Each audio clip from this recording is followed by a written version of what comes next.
Você está preparado para receber a palavra? Amém. Eu tenho pregado aqui, eu comecei uma série que ela ficou meio fora de ritmo, porque a gente teve o Crescendo em Fé no meio, mas depois que sair tudo editado já, os DVDs, os CDs, você vai poder tudo organizado, bonitinho, para você poder ouvir de novo na sequência, direitinho, como é que tem que ser, e até é importante que você faça isso. Certas mensagens que você vê, e pelo título do que está na capa ali, daquele conjunto de CDs ou de DVDs, você pelo título, de repente você foi atraído, você, poxa, isso aqui fala muito fortemente a respeito de uma situação que eu tenho vivido, ou que fulano tem vivido, que eu conheço tem vivido, ou alguma mensagem que você ouviu, cadê aquela mensagem, aquela série de mensagens assim assado? Compre e ouça. O objetivo aqui não é vender CD ou DVD, que nós compramos ali, o que a gente paga ali, esse CD que o pastor Jorge anunciou, né, os DVDs do Crescendo em Fé, R$30 um pacote com 6 DVDs, você não compra um DVD por R$30. A gente, na verdade, está fazendo o preço de custo porque a gente quer que você seja abençoado, porque a fé vem pelo ouvir, e tornar a ouvir, e voltar a ouvir, você tornar mais uma vez a ouvir. É isso que fortalece e que cria em nós uma fé poderosa que chama à existência as coisas que não existem. Amém? Então eu comecei a falar aqui sobre alguma coisa muito importante. Quem nós somos em Cristo. Qual a nossa identidade em Cristo. Quem realmente eu sou. E há duas coisas que eu tenho dito aqui que o crente, o cristão precisa conhecer. Seja ele de que denominação for. Se ele é um cristão, se ele se diz cristão, ele precisa conhecer essas duas coisas, de preferência, logo em sequência a sua conversão. Aceitou Jesus aqui, amanhã já começa a aprender, ou hoje mesmo, em primeiro lugar, quem Deus é. Quem Deus realmente é. Porque a gente ouve muitas coisas, chega na igreja com muitos conceitos que vieram do mundo, que vieram de conceitos de religiosidade, que vieram de pensamentos mirabolantes, formados pela teologia, mas que não são condizentes com a palavra. Há muitas vezes um mau entendimento de que nós somos cristãos, portanto a nossa praia é a nova aliança, é o Novo Testamento. O Antigo Testamento tem sombras, tem tipos, coisas, símbolos que apontam para a nova aliança, mas a nossa praia é o Novo Testamento. E a maneira como Deus se relaciona com o homem mudou. Deus é o mesmo. O Deus do Antigo Testamento é o mesmo Deus do Novo Testamento. Deus não mudou, mas a maneira pela qual ele se relaciona conosco mudou da água para o vinho, porque no Antigo Testamento ele se relacionava com base na lei. No Novo Testamento, a base do relacionamento dele conosco é a graça. É uma mudança radical. Há pessoas que vão buscar pescar coisas, pregam coisas pescadas no Antigo Testamento e acabam dizendo coisas que Deus não diz. Acabam dizendo que Deus é coisas que Ele não é. Dizem, por exemplo, olha, você sabe como é, Deus é um mistério. De vez em quando Ele abençoa. E Ele escolhe um para tirar a sorte grande, e aquela pessoa é abençoada. Mas pode ser que você seja alvo do juízo de Deus, você talvez possa estar precisando de uma lição. Deus quer te ensinar a orar mais, a ler mais a Bíblia, a gastar mais tempo na presença dEle. Então Ele te lança num leito de enfermidade, e lá você vai aprender uma lição. Isso é um conceito tão errado sobre Deus, porque foi pescado na Antiga Aliança. Na Antiga Aliança Deus mandava juízo sobre o povo. Tinha a lei, não obedeceu a lei, vinha o juízo. E as pessoas ficavam enfermas, morriam, tinham problemas financeiros, havia fome, escassez. No Novo Testamento é diferente, porque todo o juízo que era destinado a nós foi colocado sobre Jesus na cruz do Calvário. Não restou mais juízo algum para mim e para você. E Deus, Ele bateu o martelo para que nós agora tenhamos acesso livre à sua presença, porque em Cristo nós somos agora nova criatura. E assim, se alguém está em Cristo, é uma nova criatura, as coisas antigas já passaram, eis que tudo se fez novo. Você nasceu de novo, não importa se você recebeu a Jesus aos 40 anos de idade. Não importa que você diga, pastor, eu aceitei Jesus já numa maturidade, já numa idade de maturidade. Se você aceitou Jesus aos 60 anos de idade, aos 60 anos de idade, no seu espírito, você virou um bebê espiritual. Você nasceu de novo. Biologicamente, 60 anos de idade, espiritualmente, zerado, acabou de nascer. Então, em Cristo Jesus, o teu passado natural não pode impedir o teu sucesso no futuro. O teu futuro em Cristo é um futuro abençoado, brilhante hiper mega abençoado, super vitorioso, porque para Deus o teu passado foi sepultado com Cristo. Amém?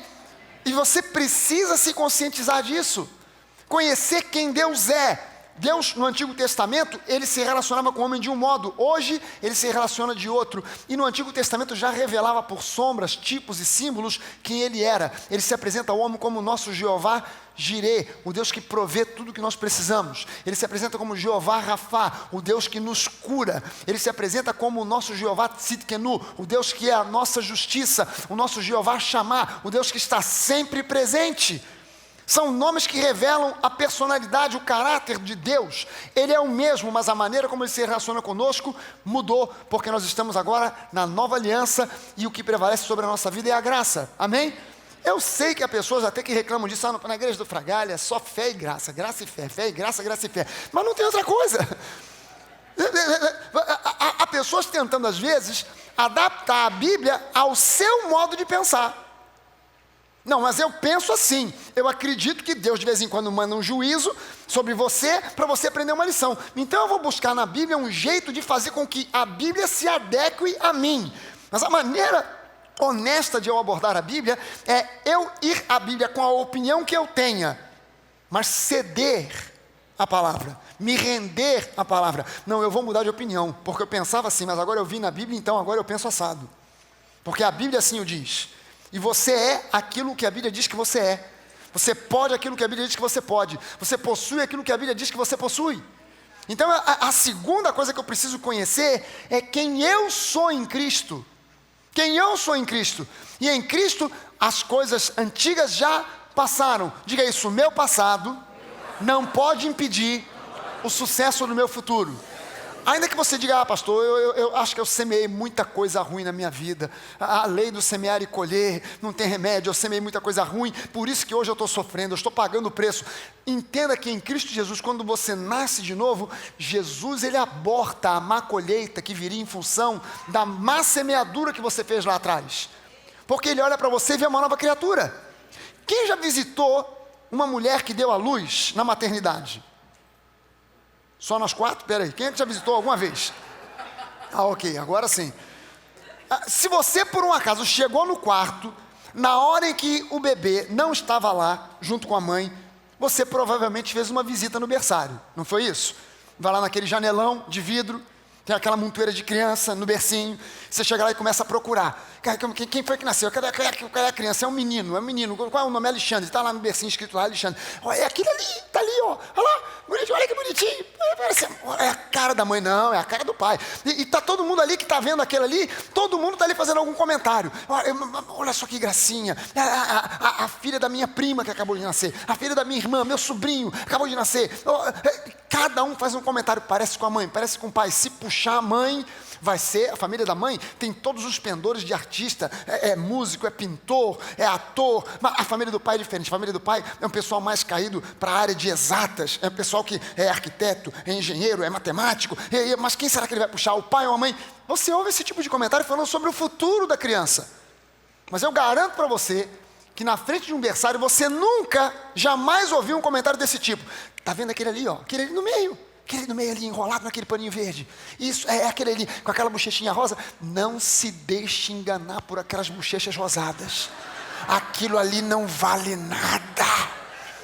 Aquilo é um golpista. Já deu golpe em 3 viúvas, já passou cheque na praça sem fundo que não acaba mais. Nunca você vai ouvir esse comentário, porque aquele bebê não tem passado, ele só tem futuro, e a perspectiva de futuro para ele é sempre uma perspectiva boa, sempre há uma esperança de que aquele bebê vai crescer para se tornar uma pessoa melhor, amém? Para se tornar uma pessoa boa, uma pessoa produtiva, uma pessoa de excelência, sempre há essa expectativa quando nasce um bebê. E quando você recebeu a Jesus, você nasceu de novo, Deus sepultou o teu passado com Cristo, você se tornou uma nova criatura. Você foi separado para Deus. Você agora pertence a Ele. Amém? Diga isso, agora eu sou de Deus. Diga para a pessoa que está do seu lado, você pertence a Deus. Você entende que pertencer a Deus significa, biblicamente o que a Bíblia diz, é que agora em Cristo nós somos santos. Ou seja, santo não é, como muita gente pensa, uma estatueta com uma auréola na cabeça assim. Não, isso é só uma estatueta. Santo é aquele que foi separado do diabo, do inferno, das trevas, para Deus, para a luz, para Jesus. Se você está em Cristo, se você nasceu de novo, tomou uma decisão consciente por Jesus, porque é preciso entender que nascer de novo vem de uma decisão consciente, não é um acidente espiritual. Não é uma coisa, eu estava passando na porta da igreja, pastor, dei uma trupicada no meio-fio, fui parar dentro da igreja. E o pastor, justamente na hora que o pastor estava fazendo um apelo para a salvação, quem quer aceitar Jesus, como eu estava caindo, eu levantei a mão para segurar na beira da cadeira, ele pensou que era comigo, eu deixei para lá, ficou assim mesmo, está tudo bem, foi um acidente. Não, você não é fruto de um acidente, você é fruto de uma decisão consciente. Amém? É uma decisão, quando você toma essa decisão consciente, não, eu estou concluindo que realmente o caminho para Deus é Jesus, e Ele é o meu Senhor e meu Salvador. Eu vou deixar para trás feitiçaria, macumbaria, santo, estátua, vela, e eu vou crer em Jesus. Você nasceu de novo. Quando você nasce de novo, você se torna 0 quilômetro no seu espírito, porque você foi separado das trevas, antes você tinha a natureza do inferno, agora você tem a natureza do céu, você tem a natureza do próprio Deus em você. E você agora é santo. Amém? Agora, você entende que mesmo... Quem é santo aqui? Levanta a mão, ok. Mas você entende que mesmo sendo santo, você ainda peca e você é um pecador? Quem é um pecador, reconhece que é um pecador, levanta a mão aqui bem alto. Espera aí. Quem é santo, levanta a mão. Ok, baixa. Diminuiu, né? Da primeira para a segunda já diminuiu. Mas quem é pecador, levanta a mão. Ué, diminuiu também. Quem é santo, levanta a mão. Ok, baixa essa mão. Quem é pecador, levanta a mão. Ué, cada hora muda. Sabe o que é isso? Olha, há mais, pelo menos na escola bíblica eu faço essa pergunta há 16 anos. Em igrejas onde eu vou, eu faço essa mesma pergunta, a resposta é sempre essa. E isso é o que eu chamo a mais profunda esquizofrenia espiritual. Isso é a mais profunda e grave esquizofrenia espiritual. Porque quando você olha na palavra, ou você é uma coisa, ou você é outra. Ou você é santo, ou você é pecador. As duas coisas ao mesmo tempo não dá para ser. É porque a religiosidade, veja só o seguinte, você levantou a mão e você está exposto à palavra da fé e da graça aqui nessa igreja. Você imagina quem não está exposto a essa palavra, o que acontece? Da onde você trouxe esse conceito? Você não aprendeu isso aqui, você aprendeu em algum outro lugar, em alguma outra igreja, na televisão, ou escutando esses pastores que você fica escutando aí dia de sábado. Você aprendeu em algum canto, você não aprendeu aqui. Você não aprendeu isso aqui. Por que isso? São conceitos que vêm porque o homem, ele olha para si próprio, ele não olha para a palavra.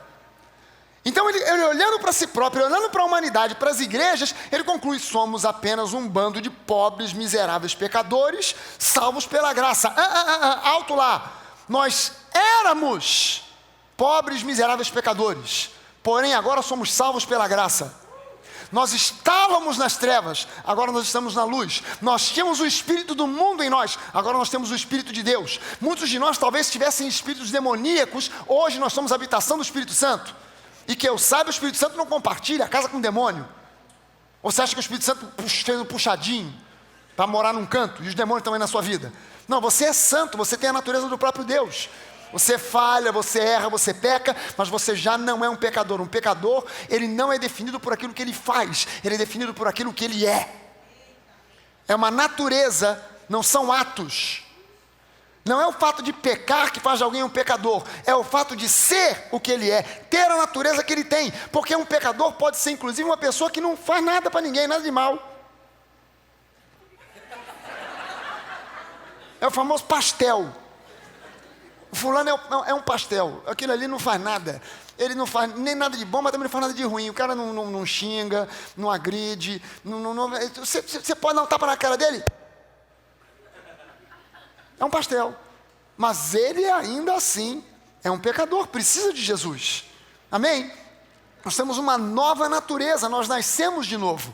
Em Cristo Jesus, as coisas antigas já passaram, eis que tudo se fez novo. Leia o Novo Testamento e você vai ver que todas as epístolas são direcionadas aos santos, aos santos, aos santos, aos santos, nunca aos pecadores. Não há uma passagem, seja nas epístolas de Paulo, seja nas epístolas de Pedro, seja nas epístolas de João, seja na epístola de Tiago, seja na epístola de Judas, não há um lugar no Novo Testamento aonde diga que os crentes em Cristo Jesus são pecadores salvos pela graça. Não há uma passagem.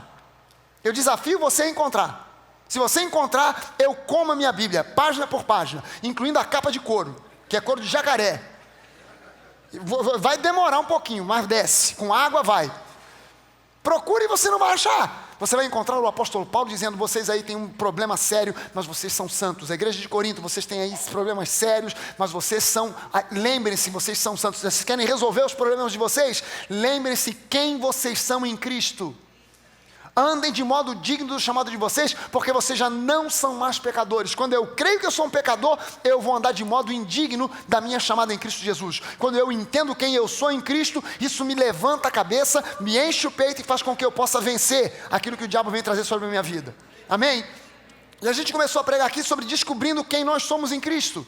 Entendendo quem nós somos, de fato e de verdade, a nossa nova natureza, quem nós somos no Espírito. Entenda isso, você é um ser espiritual. Você é um espírito que possui uma alma. Espírito e alma não são a mesma coisa. Em muitas igrejas se faz uma confusão danada, confundindo-se alma e espírito como se fosse uma só coisa. Mas alma é uma coisa, espírito é outra. Você é um espírito que possui uma alma e habita num corpo. O corpo é só a habitação do espírito. Mas você é um espírito. Mas como é que a gente sabe que nós somos um espírito? Porque a Bíblia diz em Gênesis que o homem foi criado à imagem e semelhança de Deus. E Jesus, quando conversa com aquela mulher samaritana no poço de Jacó, ele diz para aquela mulher: mulher, presta atenção numa coisa, Deus é espírito, e importa que os seus adoradores o adorem em espírito e em verdade. Se Jesus afirma que Deus é espírito, e o homem foi criado à imagem e semelhança de Deus, adivinha o que o homem é? Espírito, que possui uma alma. Há 3 palavras diferentes no Novo Testamento para definir corpo, alma e espírito. A porção principal de quem você é o espírito. Você é um ser espiritual, formado à imagem e semelhança de Deus no seu espírito. Você possui uma alma e habita num corpo. Corpo no grego é soma, corpo físico. Alma no grego é psique, que é a palavra grega que dá origem a palavras como psicologia, psiquiatria, as ciências ligadas à mente. Mas o apóstolo Paulo, em várias passagens, onde aparece a palavra alma no grego psique, muitas vezes é traduzida por mente. Por exemplo, Romanos 12, 1 e 2. Irmãos, eu rogo a vocês, pelas misericórdias de Deus, que vocês renovem a sua mente. Mas a palavra mente, ali em Romanos 12, é psique. Ou seja, que vocês renovem a vossa alma, porque a alma é a sede da inteligência, dos sentimentos, das emoções. E tudo isso está ligado com a alma, que é a mente. Mas você, em essência, o principal é o seu espírito. Você é um espírito nascido de novo, recriado em Cristo Jesus. Amém? E aqui diz o seguinte: aquele que não conheceu o pecado, ele, Deus, o fez pecado por nós. Jesus não conheceu o pecado porque ele nasceu sem a marca do pecado, porque ele foi concebido pelo Espírito Santo. Ele não foi concebido por um homem, ele foi concebido pelo Espírito Santo, de uma virgem. Todo ser humano, quando nasce com a marca do pecado herdada de Adão.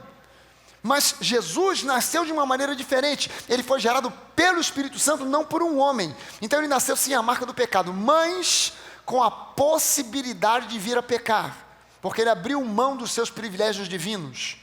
Ele era 100% homem, mas abriu mão dos seus privilégios. Leia Filipenses 2, do versículo 5 em diante, e você vai ver que o apóstolo Paulo diz para nós que Jesus, sendo Deus, ele não julgou a usurpação ser igual a Deus, porém abriu mão dos seus privilégios para se tornar como um de nós. E se manifestou em forma de servo. E ele foi obediente até a morte, e morte de cruz. Jesus, ele abriu mão dos seus privilégios divinos para se tornar como um ser humano sujeito às tentações. E Jesus podia ter caído em tentação e pecado. E ele foi tentado em todas as coisas. Ele foi tentado na área sexual, ele foi tentado na área financeira, ele foi tentado na área moral. Você acha que Jesus não teve vez por outra vontade de esganar Pedro? Você acha que Jesus não teve vez por outra vontade de trucidar Judas? Jesus foi tentado essas coisas, mas ele passou o seu tempo no mundo, desde o seu nascimento até a sua morte, sem pecar. Como é que Jesus não pecou? Ele não pecou resistindo ao diabo como eu e você resistimos, na força do Espírito Santo. Por isso Jesus disse, as obras que eu faço, as mesmas obras vocês farão e farão obras maiores ainda. Porque ele fez como um homem ungido pelo Espírito. Se ele tivesse feito qualquer obra como Deus, você e eu não poderiam... Jesus teria dito uma mentira, porque você e eu não somos deuses. Mas se o que ele fez como um homem ungido pelo Espírito Santo, você e eu somos homens e mulheres ungidos pelo mesmo Espírito Santo. Então nós podemos fazer as mesmas obras de Jesus. E assim como ele venceu o pecado, nós também podemos vencer. Amém? Nós somos capacitados por Deus para vencer. Aquele que não conheceu o pecado, Jesus, ele, Deus, o fez pecado por nós, para que nele fôssemos feitos justiça de Deus. Diga isso, em Cristo. Eu sou justo e justificado. Pastor, o que isso significa? Isso significa que em Cristo você foi julgado, porque quando Cristo foi à cruz, ele foi como nosso substituto. Ele foi no nosso lugar. Ele pagou o preço que era para eu e você pagarmos. Ali naquela cruz, ele sofreu o castigo que nos traz a paz. O castigo que nos traz a paz estava sobre ele. E pelas suas pisaduras, nós fomos sarados. Ele foi o nosso substituto. Mas a Bíblia diz que quando ele foi à cruz e foi punido, nós estávamos nele. Quando ele morreu, nós morremos com ele. Quando ele foi sepultado, nós fomos sepultados com ele. Quando ele foi ao inferno, deixar a natureza pecaminosa, nós fomos com ele. Ele foi ao inferno pagar o preço que você e eu deveríamos pagar. Ele foi ao inferno e nós fomos com ele. Mas quando ele ressuscitou em glória, nós ressuscitamos com ele. Quando ele ascendeu aos céus, nós ascendemos com ele. Quando ele se assentou à direita de Deus Pai, nós nos assentamos com ele e estamos assentados em lugares celestiais em Cristo Jesus. Por causa da obra dele. Amém, gente? Em Cristo Jesus, você e eu somos justos e justificados. Deus nos julgou em Cristo, não sobrou juízo para nós. Nós somos julgados em Cristo. Ele se colocou como nosso substituto e recebeu todo o juízo de Deus para que você e eu agora tenhamos uma justificativa diante do Pai. Você já recebeu aquela justificativa que é uma desculpa esfarrapada? De alguém alguma vez? Já? Só eu. Ok. Nós 5. Olha só, mas há vezes que as pessoas apresentam justificativas que são reais. Olha, eu marquei um encontro com você, não pude ir, porque no dia que eu estava indo para o encontro, eu fui atravessar a rua, não percebi, não olhei, não vi, veio um Scania e me atropelou. Eu quebrei 30 costelas, você não tem 30 costelas, mas quebrou as 30. Quebrei 2 pernas, 2 braços, por isso que eu estou engessado da cabeça aos pés, e está aqui o atestado médico. Ah, então está justificado. Realmente não dava para ir, você está todo quebrado, foi atropelado, e tem aqui um atestado médico que realmente a história é real, não é uma enrolação, você não está tentando me enganar, você apresentou uma justificativa real. Jesus, ele quando levou o sangue do sacrifício à presença de Deus Pai, ele estava apresentando a justificativa real pela qual nós somos inocentados. Então Deus bateu o martelo e disse, estão justificados. Alguém diga aleluia, é isso aí. Você e eu fomos justificados, amém? Você pode dizer mais o seguinte, eu não devo satisfação alguma ao inferno. Eu e você não devemos satisfação alguma ao diabo. Não tem que ficar dizendo para o diabo, Satanás, você tá...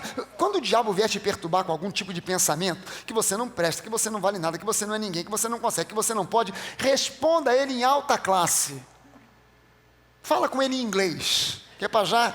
Diga assim, Mr. Devil, listen to me. Mr. Devil, ouça o seguinte, eu pertenço a Deus, eu sou de Deus. O diabo quer te arrastar de volta para a pornografia, o diabo quer te arrastar de volta para os vícios, ele quer te arrastar de volta para a prostituição, ele quer te arrastar de volta para a vida irregular que você tinha. Você simplesmente diga a ele, eu pertenço a Deus. Alguém pode dizer isso em alto e bom som? Eu pertenço a Deus. Mas vós sois dele, de Deus, em Cristo Jesus, o qual se nos tornou da parte de Deus, sabedoria, justiça, santificação e redenção. Grava essa sequência, sabedoria, justiça, santificação, redenção. Sabedoria, justiça, santificação, redenção. Eu vou mostrar essa passagem aqui numa outra versão para você, a NVI. A NVI diz assim, É, porém, por iniciativa dele, não pelos seus belos olhos, mas por iniciativa do próprio Deus, que vocês estão em Cristo Jesus. Por iniciativa do próprio Deus que vocês estão em Cristo Jesus, o qual se tornou sabedoria de Deus para nós, isto é, justiça, santidade, redenção. Sabedoria, justiça, santidade e redenção. Vou mostrar uma outra versão, a nova linguagem de hoje. Porém, Deus uniu vocês com Cristo Jesus e fez com que Cristo seja a nossa sabedoria. E é por meio de Cristo que somos aceitos por Deus. Justiça. Tornamos-nos povo de Deus, santidade e separação para Ele. E somos salvos, redenção. Essa palavra redenção, essa sequência é importante porque ele começa com sabedoria, depois ele fala sobre justiça, ele fala sobre santidade e redenção. Essa sequência é importante porque sabedoria aqui não é sabedoria intelectual, é conhecimento revelado. É óbvio que qualquer conhecimento bíblico que você receba, em primeiro lugar, ele vem através dessa massa de miojo lamen que você tem aqui. Passa pelo conhecimento intelectual, mas daqui tem que deixar de ser meramente conhecimento intelectual e passar a ser conhecimento revelado no seu espírito. Isso só acontece quando você gasta tempo meditando e confessando a palavra. Quando você medita e confessa a palavra, ela deixa de ser meramente conhecimento intelectual e passa a se tornar revelação espiritual. E é essa sabedoria que você precisa ter. Revelação no seu espírito. Eu conheço gente que tem conhecimento intelectual de Deus, mas não tem conhecimento revelado. Aí diz essas bobagens. Nós somos pobres, miseráveis, pecadores, salvos pela graça. O cara tem conhecimento intelectual, não tem conhecimento revelado. Eu preciso de conhecimento revelado, sabedoria. Quando eu tenho conhecimento revelado, quando a palavra se revela a mim, eu passo a entender que eu sou justo, e aí é a chave do início de todas as coisas. Porque quando eu entendo que eu sou justo, sai de cima de mim o fardo da condenação. Porque eu entendo que agora eu sou salvo, eu sou perdoado, eu sou santo, eu pertenço a Deus, porque eu fui justificado. Eu não preciso mais pedir licença para entrar na presença de Deus. Eu agora sou filho, eu não sou mais meramente ou simplesmente um servo. Eu sou um filho amado. Amém? É a chave do entendimento. Quando você entende que você é justo, fica fácil ser curado. Quando você entende que você é justo, fica fácil prosperar. Quando há uma luta na sua mente, eu sou justo, mas eu sou um pecador, eu sou uma nova criatura, mas eu sou um pobre miserável, há um conflito e há um fardo sobre você. E o diabo sempre vai usar desses argumentos: você não presta, você não consegue, você não pode, você não merece, e você acaba entrando na pilha dele. Mas quando você entende que em Cristo Jesus você é justo e justificado, acabou para o inferno. Amém? E fica fácil ser curado, fica fácil prosperar, porque você entende quem você é em Cristo. Quando você entende que você é justo, você entende que agora em Cristo você é santo, você foi separado para Ele. E quando você entende isso, você entende que você foi redimido. Essa palavra redimido, redenção, há anos atrás, quando eu comecei a estudar sobre isso aí, eu procurei saber o que o dicionário de português diz sobre redenção. Aí eu fui no dicionário de português, procurei a definição de redenção, porque a Bíblia fala sobre redenção e remissão. No dicionário, redenção e remissão são sinônimos. E um dos dicionários, inclusive, jogava ping-pong consigo mesmo, porque eu procurei lá redenção tem o D, né? Então vem primeiro do que remissão, que tem o M. Aí eu fui lá, redenção é sinônimo de remissão. Aí eu falei, bom, então agora eu vou numa remissão. Procurei remissão é sinônimo de redenção. Ping-pong, o ping e o pong. E eu ficava indo para lá e para cá. Mas aí eu fui entender que na Bíblia, quando o apóstolo Paulo fala sobre remissão, ele está falando sobre perdão pleno e total de pecados. Quando ele fala sobre redenção, ele está falando sobre livramento de toda e qualquer maldição. Você e eu fomos redimidos. A palavra redenção literalmente significa o pagamento de um resgate. Jesus pagou um resgate. Nós estávamos sequestrados na mão de Satanás. Jesus pagou o resgate, pagou o preço com sobra, para que nós fôssemos livres de toda a maldição. Amém? Há pessoas que fazem uma confusão danada e tentam trazer para dentro da igreja conceitos do Antigo Testamento. Não, você tem problemas? Todo mundo tem problema. Crente, inclusive. Cristãos têm problemas, mas tem igrejas que olham para você, tem problema? Deve ser alguma maldição do seu tataravô, que passou para o seu avô, que passou para o seu pai, que passou para você. Você precisa de quebrar essa maldição. Quando você diz uma coisa dessa, que você precisa quebrar a maldição na sua vida, isso é uma bobagem, e a palavra exata é heresia. Isso é uma heresia desgracenta. E as pessoas, elas botam isso, elas não conferem palavra com palavra, e elas, eu estou debaixo da maldição. Quando você acredita que está debaixo da maldição, você recebe aquilo que você crê. Você tem só um problema. Aí alguém diz que você tem maldição. Um vizinho, aquela pessoa no sábado, na televisão, você ouviu, eu preciso ir realmente naquele cu de quebra de maldição. Aí você vem sem. Quando você passa da porta para dentro, você fica com. Aí você que veio sem maldição, vai embora com maldição. Quer dizer, você veio sem maldição, pensando que estava com maldição, entrou sem maldição, agora recebeu a maldição, vai embora com a maldição que você estava sem. E há certas coisas que você precisa, se você é uma pessoa incrédula, está com demônio, você precisa vir à igreja para sair da igreja sem demônio. Então, mas você vem sem maldição, sai com maldição. Quando você deveria vir sem para sair com, quando você vem com para sair sem. E quando você vem sem para sair com, é uma confusão, porque você deve ir com para sair sem. E se você não entendeu, vai pegar o DVD que depois você vai entender. Você precisa entender que em Cristo você foi redimido. O resgate foi pago e você não tem sobre a sua vida mais nenhuma maldição. Você tem problemas, tem lutas, todo mundo tem. Mas em Cristo Jesus você é mais que vencedor.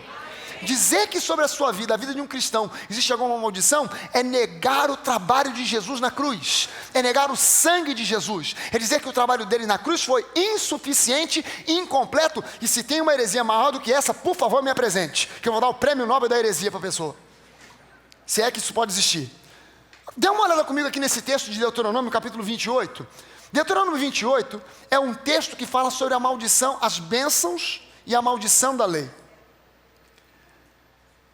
No capítulo 1, a gente entende que nós somos libertos de toda maldição, porque no livro de Gálatas, no capítulo 3, versículos 13 e 14, diz que Cristo nos resgatou da maldição da lei, fazendo-se Ele próprio maldição em nosso lugar, porque maldito todo aquele que for pendurado em madeiro, para que você e eu tenhamos agora a bênção de Abraão. Deuteronômio 28 fala sobre a bênção de Abraão, do versículo 1 ao 14, fala sobre a bênção de Abraão. E do versículo 15 ao 68, fala sobre a maldição da lei. Então essa segunda parte, do versículo 15 para frente, Jesus já removeu da nossa vida. Vamos dar uma olhada nos versículos de 1 a 14 para entender o que nos pertence. E aqui ele começa no versículo 1 dizendo assim: se vocês, eu botei a NVI, que tem uma linguagem um pouquinho mais atualizada. A versão que a gente normalmente usa é a versão revista e atualizada, mas a versão NVI é mais atualizada do que a atualizada. A atualizada não está tão atualizada quanto a NVI, que é mais atualizada do que a atualizada. Amém? Se vocês obedecerem fielmente ao Senhor, o seu Deus, e seguirem cuidadosamente todos os seus mandamentos que hoje lhes dou, o Senhor, o seu Deus, os colocará muito acima de todas as nações. Break! Puxa o freio, segura. Alguém pode dizer assim: pastor, isso aqui é texto do Antigo Testamento e está dizendo que essas bênçãos é para quem obedece aos mandamentos. E agora, pastor, como é que a gente fica? Vou te mostrar que você qualifica para isso aqui. Primeiro porque Jesus já levou sobre si as maldições. Não, pastor, mas a gente não estava falando sobre as maldições. A maldição o senhor já explicou. Jesus já zerou. Eu quero saber agora das bênçãos. Ok, vá. Você está com a sua Bíblia aí? Abra a sua Bíblia lá no Evangelho de João. Aliás, deixa aberto em Deuteronômio também, porque é importante você marcar certas coisas que você vai ver aqui em Deuteronômio 28. Evangelho de João não. Primeira epístola de João, capítulo 3. Versículo 23. Olha só o que João diz à igreja. 1 João 3, versículo 23, marca aí na tua Bíblia, sublinha com aquele lápis, marcador de texto, amarelo Apocalipse. Ele diz assim: e este é o seu mandamento, e este é o seu mandamento. Isso aqui é mandamento para a igreja. Na lei havia mandamentos, aqui parece que há mandamentos, mas é um mandamento só. E ele diz: este é o seu mandamento para nós, a igreja, que nós creiamos no nome do seu Filho Jesus Cristo. Quem crê no nome de Jesus aqui? Que Ele é o Senhor, o Salvador, que Ele é o caminho, a verdade e a vida. Quem crê nesse nome? Então você qualifica. Pastor, faltou a segunda parte. Não faltou a segunda parte, é um mandamento só. Quando você crê no nome de Jesus, você ama. Não é uma coisa assim, eu creio no nome de Jesus, agora eu preciso aprender a amar. Esse é um grande erro. Você não tem que aprender a amar coisa nenhuma. Você precisa amar.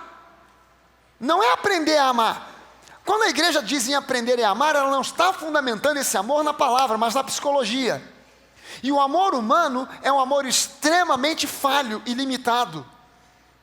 Quantas pessoas você já conheceu? Porque o amor humano se baseia em afinidades, simpatia. Quantas pessoas você já conheceu que disseram assim: rapaz, finalmente encontrei a minha alma gêmea. É a panela e a tampa. Encaixou tudo, quanta afinidade, bateu assim, encaixou, que coisa maravilhosa, achei minha alma gêmea. Aí você encontra aquela pessoa um ano depois, aí você está sozinha, ué, cadê tua alma gêmea? Não me fale daquela pessoa. Ué, mas não era sua alma gêmea, depois eu descobri que não era nada disso. Foi tudo ilusão, foi algo temporário, porque o amor humano é extremamente limitado. O amor humano é extremamente limitado. O amor com que Deus espera que você ame o seu próximo é o amor ágape, que é um amor que vem do próprio Deus, e só Ele pode te capacitar. Não é algo que você aprende, é algo que você se rende. Você se rende a Deus e Deus te capacita para amar o teu próximo com o amor dele, não com o seu. Com o seu vai dar zebra, com o dele sempre dá certo. É por essa razão, porque a igreja não compreende isso, que retiro, por exemplo, só dura 3 dias. Já foi retiro? Retiro espiritual, aleluia, todo mundo vai lá para quê? Para orar, para buscar Deus. Mas quanto tempo é? 3 dias. Se é no retiro espiritual, pô, vamos ficar aqui uma semana, vamos ficar aqui, né, um tempo grande. Não, só 3 dias. Por quê? Porque no primeiro tudo é bênção. Aleluia, irmão, vem cá me dar um abraço, que prazer estar você com esse retiro aqui. Que coisa maravilhosa, aleluia, Deus vai lhe amar. Ô, rabalasfala, tem línguas. Passa o dia, você vai dormir e caiu justamente no quarto daquela pessoa que você abriu, que você disse que abraçou, que você disse que era um privilégio estar com ela. Aí você no dia seguinte acorda com aquelas olheiras, o pessoal no café da manhã pergunta: o que houve? Passei a noite expulsando o demônio do ronco daquele irmão, mas eu vi que essa casta só sai mediante jejum e oração. Não saiu, roncou a noite inteira, o infeliz eu cutuquei, eu fiz de tudo, mas ele ronca feito um leão, parece um urso na cova. Eu fiquei apavorado, que coisa medonha, quero nem ver esse irmão, lá vem ele, aí vem o irmão todo feliz da vida, roncou a noite toda, você está morrendo de raiva dele, ele senta na sua mesa, para tomar café com você, irmãozinho, vamos tomar café junto, sai para lá, capeta, você já não quer ver. Isso só está no segundo dia, o dia está começando. O segundo dia está começando, você já está irritado com o irmão. Aí o pastor manda fazer uma oração junto e o irmão faz aquela oração na sua orelha, com aquela voz aguda: aleluia! Oh, meu pai! No terceiro dia você está querendo matar o irmão. Senhor, prepara e leva. Leva, Senhor, olha ali, o irmão está jogando no campo de futebol. Não poderia agora, Senhor, cair mediante a tua benevolência e juízo, um raio na cabeça justo dele, para acabar com esse sofrimento. Porque na verdade as pessoas da igreja, elas estão se amando com base em amizade, filos, em boa educação, que é simplesmente storge, que são palavras gregas que definem amor, que são traduzidas como amor, mas que só falam sobre amizade, boa educação, quando o amor que Deus espera que você tenha pelo seu próximo é o amor ágape, que é amor incondicional, que não vem de você, não vem de mim. Não pense que eu vou amar você com amor incondicional porque eu sou bom demais. Eu só consigo amar você com amor incondicional se Deus me capacitar para isso. E a volta também é verdadeira. Amém, gente? Esse é o seu mandamento, que nós creiamos os filhos no nome de Jesus e Ele nos capacita para amarmos uns aos outros. Amém? Agora a gente pode continuar, porque a gente já viu que a gente qualifica para receber as bênçãos de Deuteronômio 28. Porque nós já obedecemos aos mandamentos do Senhor, que é crer no nome de Jesus. Amém? Todas estas bênçãos virão sobre vocês e os acompanharão. Aleluia! Todas essas bênçãos virão sobre vocês e os acompanharão. Ou seja, é a bênção que vem atrás de você, não é você que vai atrás da bênção. Entenda uma coisa: Deus criou a bênção mais veloz do que você. Não adianta você ir atrás dela. Quando você corre, ela vem e te alcança, porque ela é mais rápida que você. Quando ela bate e vai embora, não adianta você correr atrás, porque ela é mais rápida que você. É você que tem que entender que não é você correndo atrás da bênção. Por isso que tem muito crente que vive uma vida, porque ele está sempre assim, correndo atrás da bênção. Eu vou no culto da igreja tal, depois eu vou na corrente, depois eu vou lá como é? Na campanha. O camarada está indo de corrente em campanha, de igreja em igreja, e nada na vida dele melhora. continua tudo empacado. Por quê? Porque não é você correr atrás da bênção, é a bênção vir atrás de você. Quando você entende que você qualifica para receber, que você já é visto por Deus como um abençoado, ponto final, não tem mais, não tem menos, mas se e tal, não tem conversa. Você em Cristo Jesus é um vencedor e mais que vencedor, você é um abençoado e ponto final e acabou. Você não tem que ficar dando ouvidos para o inferno que diz que você não pode, que você não qualifica, que você não consegue, que não tem para você, que não dá. Não, você tem que fechar os seus ouvidos para o inferno e abrir o seu espírito para Deus e entender que em Cristo Jesus você é um vencedor, ponto final. Você é um abençoado e ponto final. Amém? Eu preciso olhar e entender, todas essas bênçãos virão sobre você. Diga isso, eu sou um imã de bênçãos. Diga isso amanhã pela manhã quando você acordar, eu sou um imã de bênçãos. Porque tem gente que acorda na segunda já reclamando, lá vem segunda, ô Jesus, já vou eu para aquele trabalho, ô meu pai, tem eu que entrar nesse BRT, ô Jesus, lotado, socado de gente. Para de reclamar e comece a declarar, eu sou um imã de bênçãos, eu sou um imã de bênçãos. Mas quando você entende isso, as coisas mudam, fica mais fácil até você se tornar bênção para os outros. Porque você não fica mais agarrado com coisa material, porque você sabe, eu não preciso de ficar agarrado com coisa material. Porque quanto mais eu dou, mais eu recebo. Amém, gente? Aleluia! Vocês serão abençoados na cidade e serão abençoados no campo. Aonde quer que você esteja, você vai ser abençoado. Pastor, acho que a gente precisa se mudar para os Estados Unidos, a gente precisa ir para a Europa, porque no Brasil está ficando estreito, está ficando ruim. Aonde você estiver, você pode estar no Afeganistão, é lá onde Deus vai te abençoar. Amém? As bênçãos vão te acompanhar, aleluia. Os filhos do seu ventre, sua família, serão abençoados, como também as colheitas da tua terra e os bezerros e os cordeiros dos seus rebanhos. Suas provisões todas vão ser abençoadas. A sua cesta e a sua amassadeira serão abençoadas. A cesta e a amassadeira fala sobre colheita e pão dentro de casa. A amassadeira era uma cuia de pedra que todo judeu fazia parte do mobiliário de cozinha do judeu. Ter na sua casa uma amassadeira, que era uma cuia de pedra, uma bacia de pedra, onde ele colocava os grãos de trigo ou os grãos de cevada, vinha com um pilão para esmagar, para fazer pão. Deus vai abençoar o teu cesto, que é o cesto para colheita, onde você colhe o trigo, e a tua amassadeira, onde você transforma o trigo em pão. Deus abençoará a tua cesta, a tua colheita, e a tua amassadeira. Não vai te faltar provisão jamais. Amém? Aleluia! Vocês serão abençoados em tudo. Saiu 100 lá, não sei porquê. Vocês serão abençoados em tudo o que vocês fizerem. Amém? Vocês serão abençoados em tudo o que vocês fizerem. Aleluia! O Senhor concederá que sejam derrotados diante de vocês os inimigos que os atacarem. Virão a vocês por um caminho, mas por 7 eles fugirão. Aleluia! O Senhor enviará bênçãos aos seus celeiros e a tudo que as suas mãos fizerem. Levante as suas mãos e diga isso: as minhas mãos são mãos abençoadas. Aonde eu encosto, aonde eu toco, é produtivo, é abençoado e vai dar muito certo. Aleluia!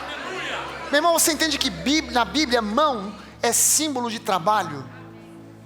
Que Deus está dizendo aqui que é onde você botar a sua mão. Pastor, eu não trabalho com as minhas mãos, não trabalho com trabalho manual. Mas o símbolo do seu trabalho são as mãos. O que você fizer, Deus vai abençoar.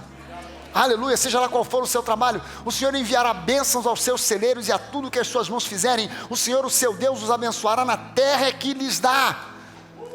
O Senhor fará de vocês o seu povo santo, conforme prometeu sob juramento, se obedecerem aos mandamentos do Senhor, o seu Deus, e andarem nos caminhos dele. Então todos os povos da terra verão que vocês pertencem ao Senhor e terão medo de vocês, terão respeito por vocês.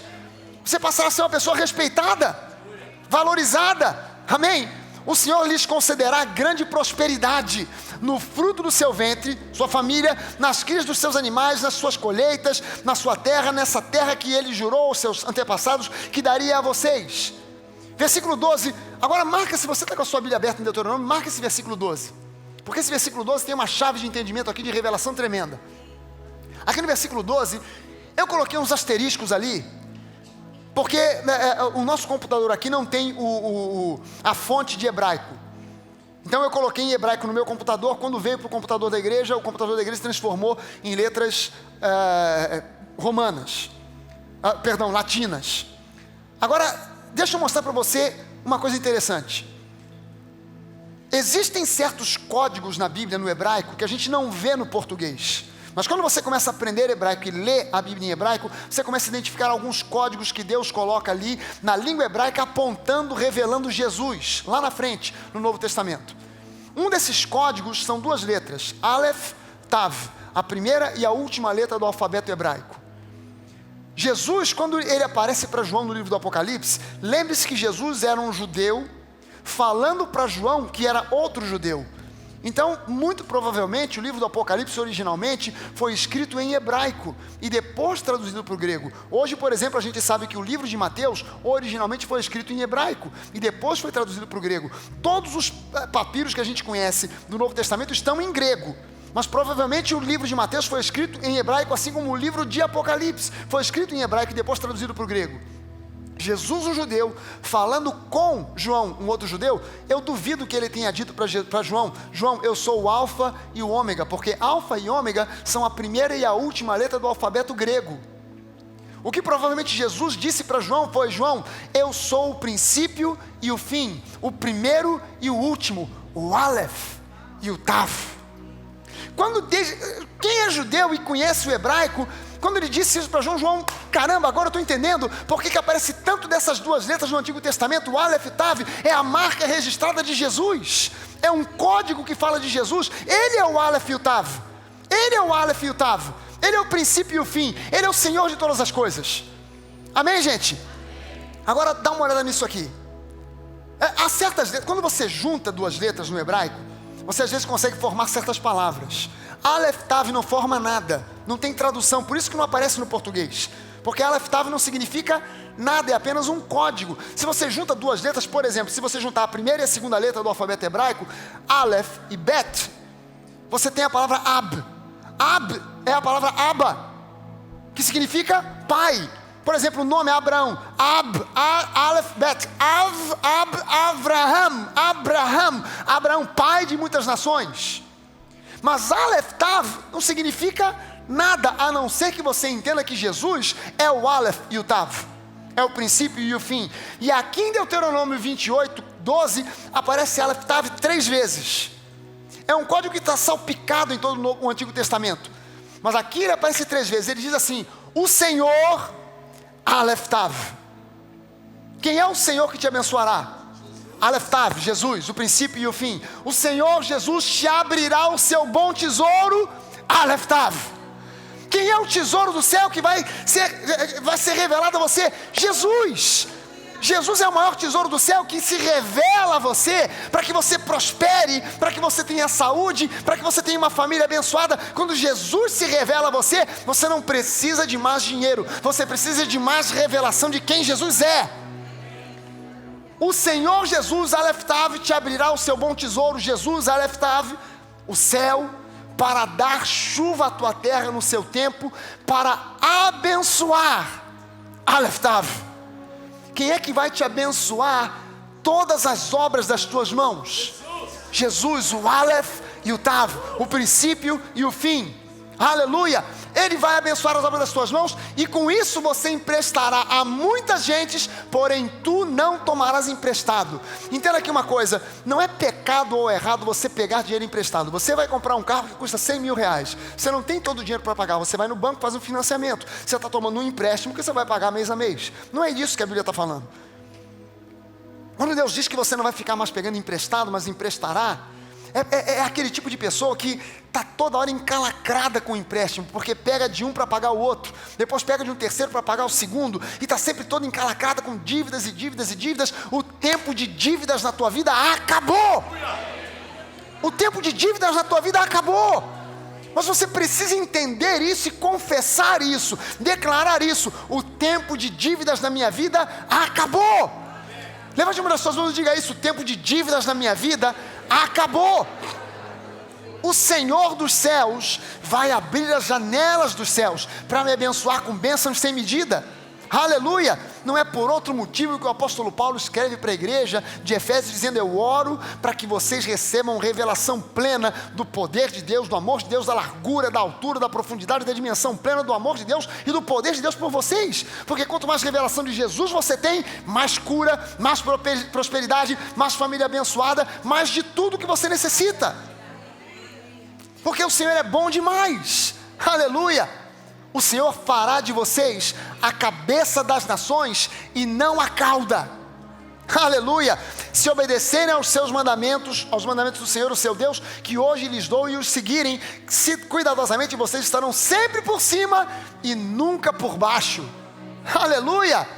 Alguém diga amém, é isso aí?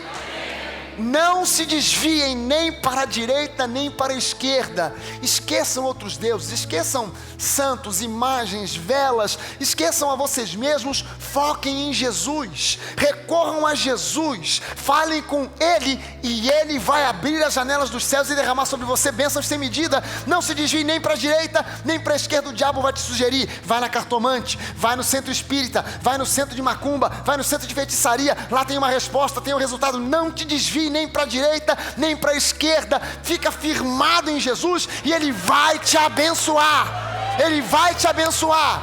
Aleluia, amém. Não sigam nem para a direita, não se desviem nem para a direita nem para a esquerda de qualquer dos mandamentos que hoje lhes dou, para seguirem outros deuses e prestar-lhes culto. Adore a Deus, adore ao Senhor. Vamos ficar de pé, vamos prestar ao Senhor culto, vamos prestar a Deus adoração. Levante as suas mãos e comece a adorar a Deus. Faça essa oração: Senhor, revela-te mais a mim, revela mais de ti, Jesus, a minha vida, revela mais do teu Espírito ao meu espírito. Aleluia. Em o nome de Jesus eu oro, eu te peço, Pai, revela mais de Jesus ao meu espírito, ao meu coração. Aleluia.